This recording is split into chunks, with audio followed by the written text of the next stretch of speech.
कुछ सब्जियां होती हैं जो बहुत बहुत प्राणिक होती हैं। उनसे आपको जबरदस्त ऊर्जा मिलती है। साथ ही वे आपकी नर्व्स यानी तंत्रिकाओं को बहुत बहुत शांत रखती हैं। ये सारी चीजें सिर्फ उन लोगों के लिए महत्वपूर्ण हैं जो लगातार कोशिश कर रहे हैं कि अपने जीवन को बेहतर कैसे करें, थोड़ा और बेहतर काम कैसे करें, जीवन के दूसरे आयाम को कैसे खोलें।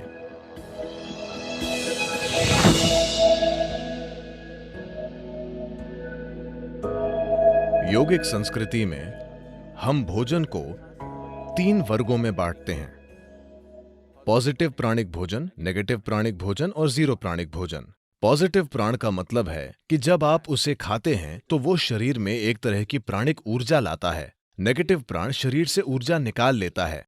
जीरो न देता है न लेता है, उसे बस स्वाद और आलस के लिए खाया जाता है।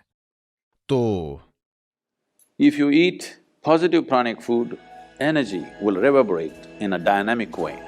अगर आप पॉजिटिव प्राणिक भोजन खाते हैं तो ऊर्जा सक्रिय रूप से स्पंदित होगी।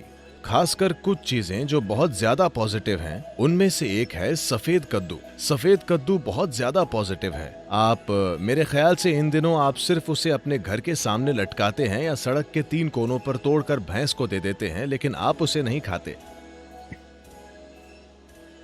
नहीं, इसे खाना चाहिए क्योंकि इस सब्जी में इतनी ज्यादा प्राणिक ऊर्जा होती है। आप उसे अपने घर के सामने लटकाते हैं ताकि वहां अच्छी ऊर्जा हो, लेकिन अगर उसमें इतनी ज्यादा ऊर्जा है तो क्या उसे अपने अंदर डालना अच्छा नहीं होगा? उसे आपके अंदर डालना अच्छा है, खासकर अगर आप इस पर कई प्रयोग हुए हैं। अगर आप रोजाना 1 गिलास सफेद कद्दू का जूस पिएं तो आपके शरीर में कैंसर कोशिकाओं की संख्या बहुत कम हो जाएगी और आप साफ तौर पर देखेंगे कि आपकी बुद्धि की तीक्ष्णता बढ़ जाएगी। खासकर बच्चों को सफेद कद्दू का जूस जरूर पीना चाहिए। रोज सफेद कद्दू खाने से आप साफ साफ देखेंगे कि आपका दिमाग बहुत स्पष्ट और तेज हो गया है। कुछ हफ्तों तक सफेद कद्दू का सेवन करने से ही यह दिखने लगेगा। आप देखेंगे कि सुबह आप कॉफी पीते हैं, वो आपको चिड़चिड़ाहट के साथ ऊर्जा देता है। आप 1 गिलास सफेद कद्दू का जूस पिएं, वो आपको जबरदस्त ऊर्जा देगा। साथ ही वो आपको बहुत बहुत शांत भी रखता है। आप उसे जितना पी सकें उतना पीना चाहिए। लेकिन वे लोग जिन्हें अस्थमा है, जिन्हें आसानी से सर्दी खांसी हो जाती है, ऐसे लोग अगर सफेद कद्दू का जूस पिएंगे तो आपको तुरंत सर्दी हो जाएगी, क्योंकि ये शरीर को ठंडा करता है। अगर ऐसी समस्या है तो ऐसे लोगों को हमेशा सफेद कद्दू के जूस में थोड़ा सा शहद या काली मिर्च डालकर पीना चाहिए। ये सफेद कद्दू के ठंडक लाने वाले असर को कुछ हद तक कम कर देगा। जब हम जिंदा रहने के लिए खाते थे तो हमें जो मिलता था हम खा लेते थे।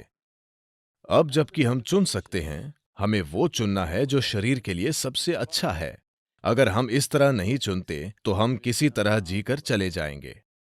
ये सारी चीजें सिर्फ उन लोगों के लिए महत्वपूर्ण हैं जो लगातार कोशिश कर रहे हैं कि अपने जीवन को बेहतर कैसे करें, थोड़ा और बेहतर काम कैसे करें, जीवन के दूसरे आयाम को कैसे खोलें। अगर ऐसी चिंताएं हैं, फिर आप इस मशीन में किस तरह का भोजन या ईंधन डालते हैं, ये बहुत बहुत महत्वपूर्ण है।